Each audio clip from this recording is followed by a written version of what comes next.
150 years of military handguns. Right up to the year 2010.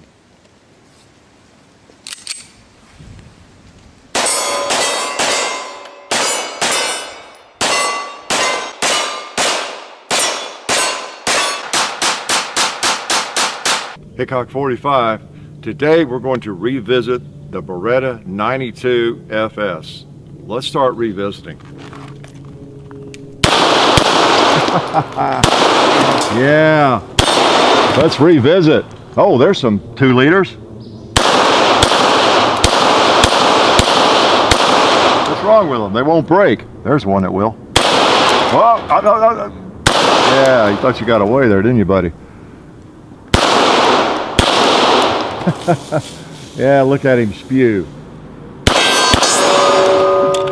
Let's go down a little closer, hit something.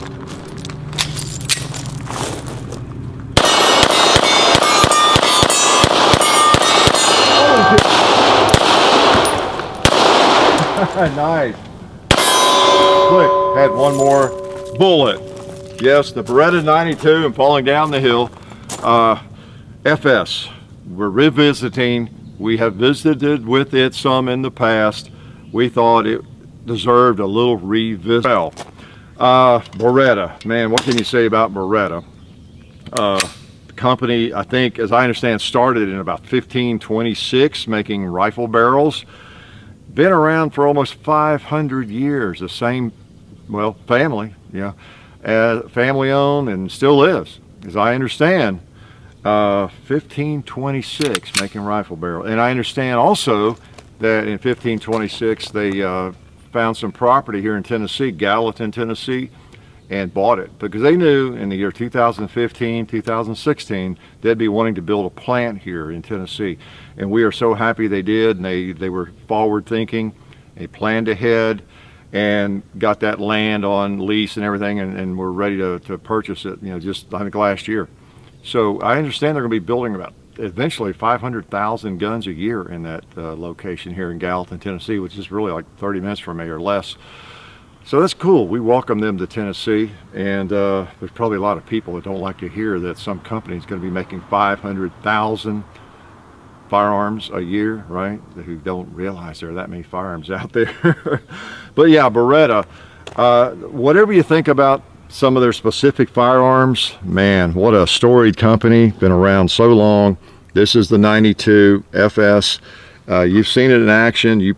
Many of you might own one. Okay, the designation for the military adopted model is what, the M9, essentially the same firearm.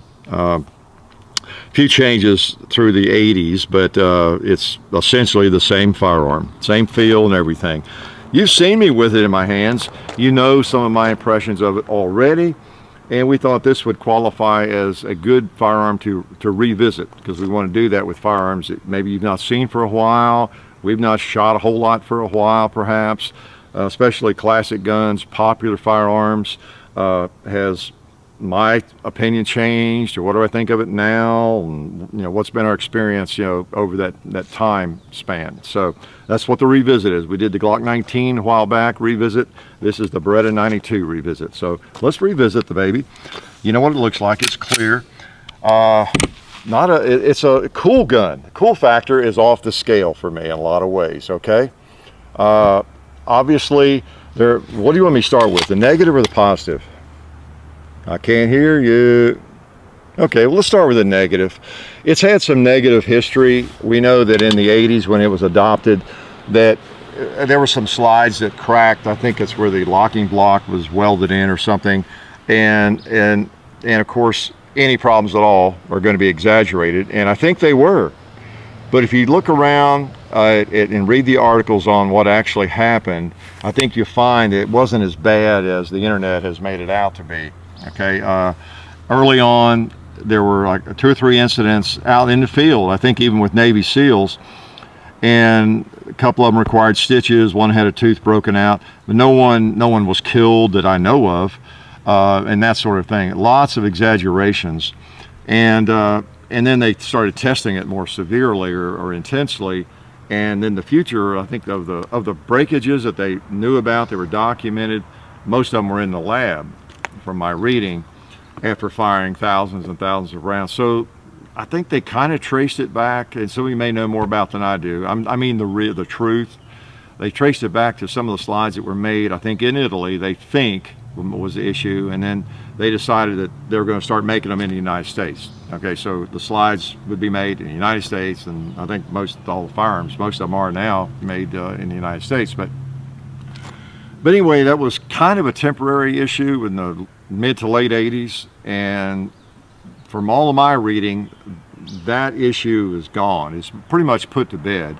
And not only that, but they redesigned it. The FS model is designed so that even if the slide does break or crack or something, it's not going to be flying off at you. Okay, it can't.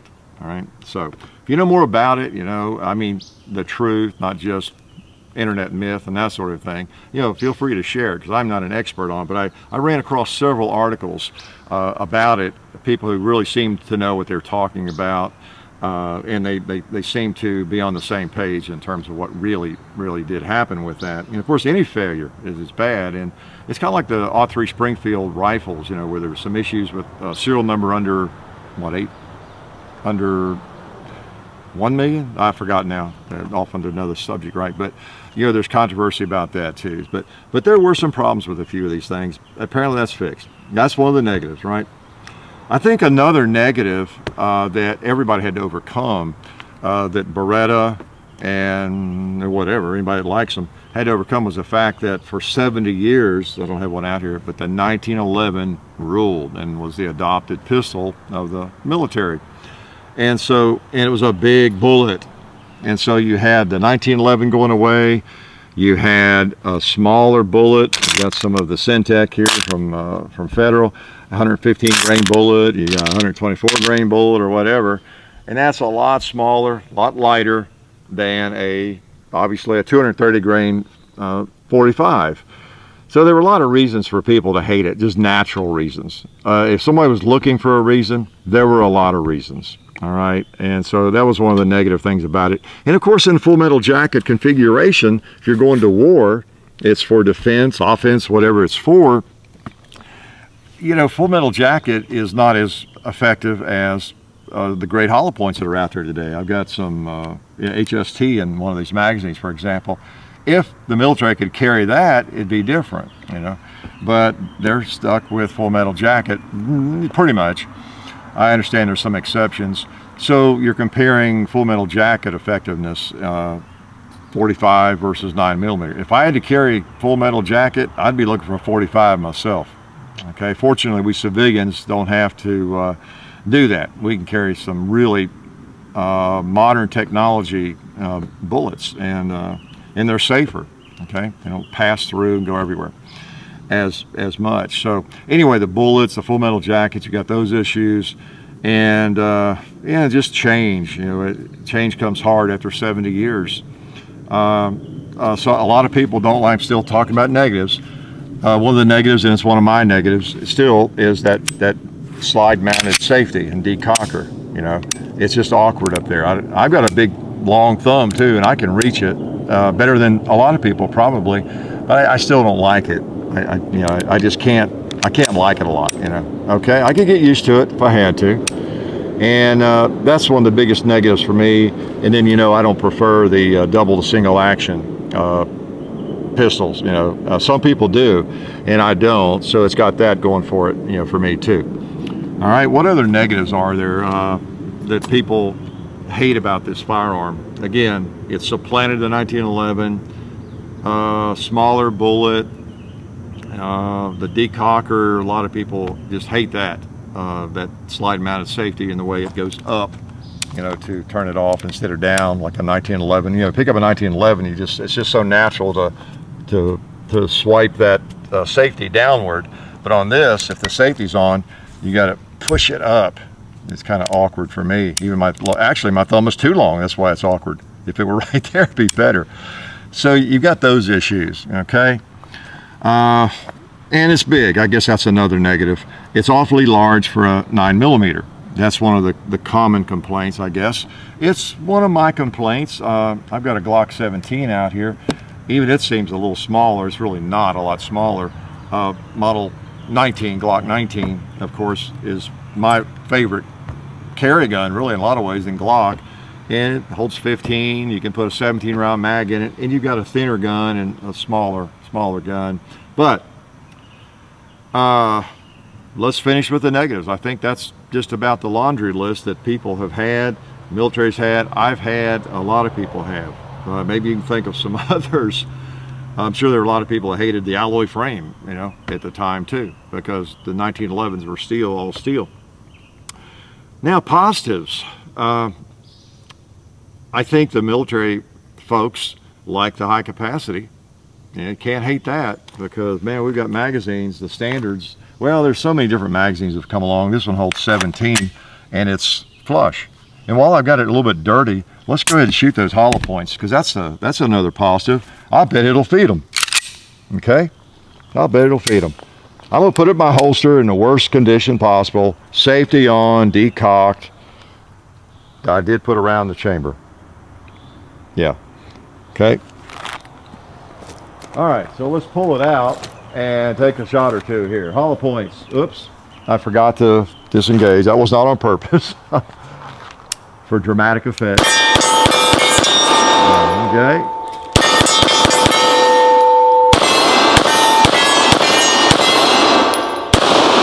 All right. Pretty good little shooter. It even fed hollow points. And that's another real positive. It's been my experience, and I think most people that you ask about it, is the darn thing is utterly reliable. Now, I'm sure there's an exception, but I've had 2 of these over the last, well, since the early 80s, I guess. I don't remember ever having a malfunction, okay? If you remember one in a video, remind me, but I don't remember ever having a malfunction. They just function. You know, that big open top and everything, they just tend not to hang up. And I have noticed one thing, you look at the ammo in there, it is pointed right up into that chamber already. So, I mean, it almost could not hang up. You know, even a hollow point, you know, how could it? It's just aimed right to the chamber. It's not bouncing off the ramp necessarily, right? And so, in terms of my history with the firearm, you know, I've had 2, one in the early 80s. I didn't have it all that long. And then this one I purchased, whatever, 5 or 6 years ago, partly because we were doing videos. And I wanted to show it again. Well, sorry I didn't have it, that I had sold the other one. And then also because it's a military adopted pistol.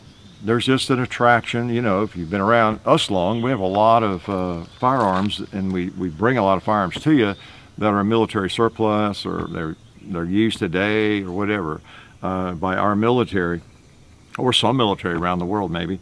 So they're just interesting if they are a military pistol or rifle, and that's an attraction. I got to thinking, wanted to do a video on one, and I could have borrowed one, but somebody probably, even back then. But I got to thinking, yeah, this is our current military pistol, and I don't own it, and I tend to like military pistols and rifles, you know, and so I just wanted to own it because it's the pistol our soldiers have been carrying, you know, for 30 years. And the experience, if you read online and talk to soldiers, generally they work. Now, some of the pistols that are in the military have been abused. You know, they get passed around and somebody's hammering tent stakes with them, or hanging up wanted posters and driving nails like in the Westerns or something. And so, and then the magazines get abused, you run over and sat on and messed up. So you could probably trace some negative stories to some of that abuse, I would guess. But I've not had any, I've not experienced any of that, all right? They just tend to work. That's one of the big positives. Another positive, I don't know, I guess, I think, is it is smooth as glass. I've always been so impressed with just how smooth the action is on these things. And the way they just suck up the ammo into that chamber, you just feel like there's no way it could malfunction. That you do. Another positive is the feel and the grip. It feels like $1 million. It still feels that way to me. My impressions of the firearm, bottom line, I guess, in some ways, is, because that's kind of what this is, revisiting it, my impressions are still about the same. I think it's a real sexy firearm. The cool factor is off the charts. there's just something about it. It's hard to explain. I guess it's enough different and it feels good in the hand that I can overlook some of those negatives enough to own it and enjoy shooting it. Now, I've never carried it. I've never even used it as a home defense pistol. I'd probably be closer to doing that than carry it. You know, it's a big old gun, but you know, you could do a lot worse with just a home defense firearm. It's going to work. Maybe you like the fact that it is a little bit more difficult to get the safety off, or a little more awkward. That might be good for home defense. I don't know. And you got magazines available with all kinds of capacity, even long ones, 30 rounds or whatever that holds. So you know, those are some positives. The grip, the feel of the thing, the breakdown. You know, it just is no problem to maintain and to care for. I haven't broken one down in a long time, I guess. There you go. You know, and it just feels like quality. It is a quality firearm. There's just no doubt about it. You know, it just really is. I mean, think about it. After 500 years, Beretta ought to know how to make a firearm, don't you think? And they do. They make a good one. Now, Beretta has some dogs out there. I mean, to me, the Pico, and you know, every now and then they step in it, but by and large, they make some good firearms. Great shotguns. They're just a quality company, of course. We're glad to have them in Tennessee. You know, so my use is the gun has mostly been in the safe. Get it out every now and then, and shoot it primarily for a video, or just in the mood to plink a little bit with it. But I don't shoot it a great deal, I have to say. Now, I'm different than you, John and I are, because so many firearms come through us. If I were, say, to go back into the 70s or 80s, and I had 4 different handguns or something to my name, it would be in the rotation, and I would probably shoot it a lot more, and I would have been able to report many more hours of enjoyment with it, probably. Okay, so it's fun to shoot. It's just in fact, let me do that. Let's shoot some of this Syntech. Ooh, I've got a big, what, a 20 round magazine with some of that. That's the new stuff, the coating, synthetic coating from Federal. Okay, shoots a little cooler, and oh, now less friction. Oh, there's a drink. Wow.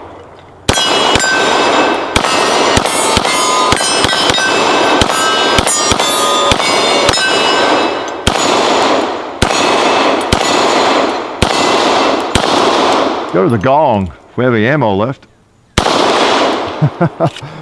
It'll take long to empty one, does it? Yeah, every time I bring it out, I tend to. Let me do that again. Oh, here's a mag. Yeah, I just want to shoot some more.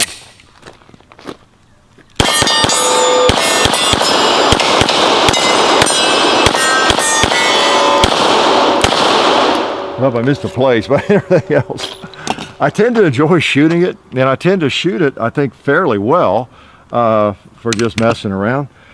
So that's another positive. It's another positive. I cannot hate it too much. I can't. You know, there are the 2 or 3 things I mentioned that I don't like, and I still don't like, but you know, that's just me, and maybe it's you.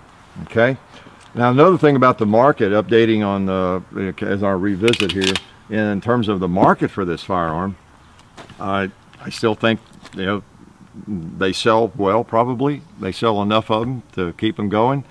The thing that will probably affect the market to some extent is, as you might know, it's dropped by the military now, so they're not going to renew or continue that contract. So it will no longer be the military pistol of the United States. Okay, that might affect the marketability of it. You know, I don't know how much, but it will to some extent.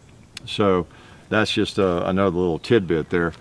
I don't think that the interest will go away just because the military doesn't use it, just like the 1911 and other pistols. Something that was used by the military for so long, it just tends to always remain popular. And Beretta is going to be popular. They make a lot of different configurations of it and sizes and everything, and they're just popular pistols. A lot of people just love these things, so a lot of interest in it. Let me just I've got another magazine on my hip here, I forgot. Let me go out long range at the gong here in a minute and see what I can See if I can hit anything at all. Okay. Of course, one thing that'll help is there's how many movies have been done out there that this firearm is featured in. You know, the Mel Gibson, of course, what was it, Lethal Weapon, you know, and those things. So those things help continue the interest in the market. You know, now I might not, I don't know, if you could fast forward to 5 years from now and I did not have one, I probably would not be as likely to purchase it. I don't know, since the military is going to something else. But who knows, maybe I would, because it's a pretty cool gun.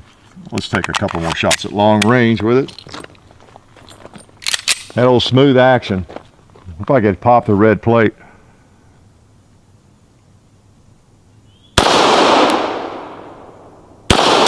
Yeah. Yeah, let's try the gong.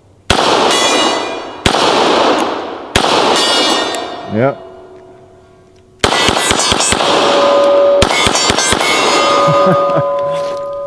It's just a great shooter, and why don't we take a break and in keeping with our revisit kind of format, see what John thinks about it. Okay, thanks, Dad. I didn't realize I was going to have to think today, but I guess since I do, I'll just try to tell you some of my opinions on this gun.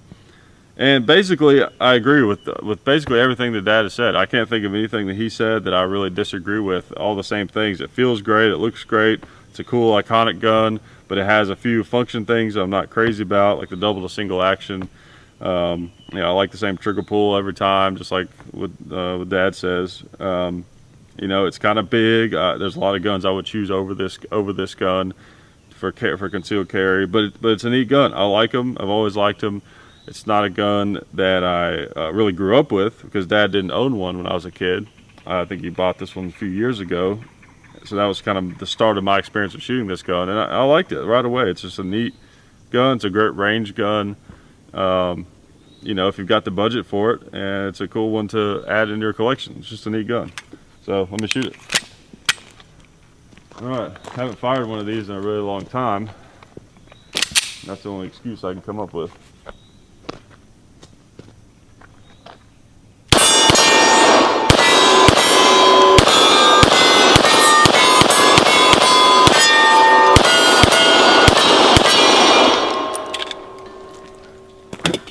Yeah, it shoots really well. Of course, it's a 9mm. It's not going to have much recoil anyways, but I feel like the amount of recoil that it has, based on the design of the pistol, it lends to follow-up shots really well. I don't feel like my sight picture is all that disrupted, which is kind of nice.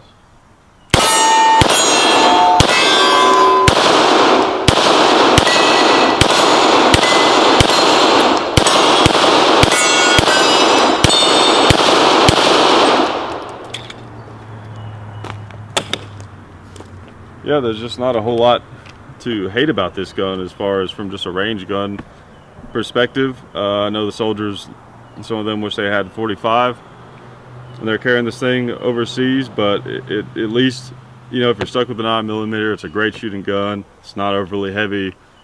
It feels good if you've got fairly large hands. Yeah, it's just a pretty neat old gun. All right, Dad, I'll let you finish out the video. Thanks, John, for your opinion. And of course, as everybody can tell, John is really smart. He's almost genius level, because he agrees with me, right? Actually, he doesn't always agree with me, and he would say if he didn't. But we do tend to agree on this pistol, and we both have about the same size hands, I guess. So, you know, some of the things we talk about in size and everything, and the great feel of it, you know, would make sense that we do agree on a lot of that. So anyway, it's a Beretta. It's a nice gun, and again, those earlier issues I think were addressed quite well. I think by the time we got into the 1990s, that was kind of history. Although with the internet, nothing's really history. It lives on forever. But you can research that some more and see what the real skinny on that is about the broken slides and stuff. Get the truth, as well as some internet gossip. So great gun. I like it. Bottom line, I like it, and I don't plan to sell it, even though I don't shoot it a lot. It's just a cool feeling gun, and you can see, I think, when both of us shot the thing, sometimes it's just hard to miss with it, and you can't always hate that, can you? Another thing about Beretta is, you know, in today's world, when so many gun companies, I don't know about so many, but there are gun companies that really don't exist anymore. And gun companies buy other ones, and they belong to these huge conglomerates. And we complain about the quality of some of the firearms when that happens, when they're sold and bought and everything. And some gun companies, you know, like Winchester, I talk about it, and who else is it?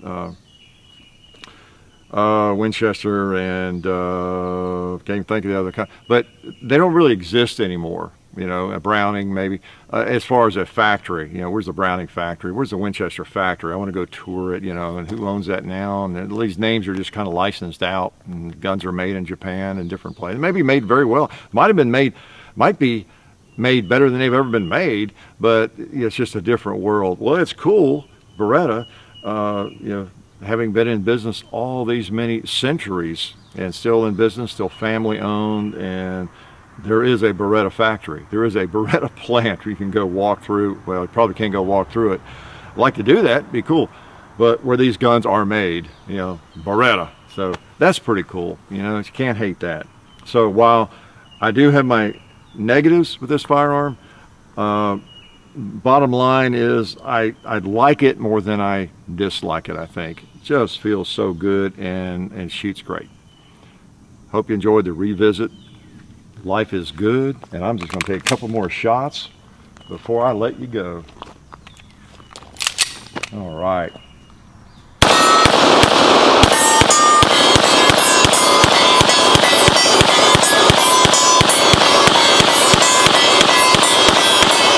Since I'm still here, let me thank SDI for all their help. SDI is a fully accredited online gunsmithing school. Check them out at sdi.edu. We'd also like to thank Bud's Gun Shop and Federal Premium for all of their support. You can find us on Full 30 also now, and you can find the links to our Facebook pages and the other YouTube pages in the description of any video. So I invite you to check out the description in every video, or any video, you'll find what you need to know. And you'd better do it.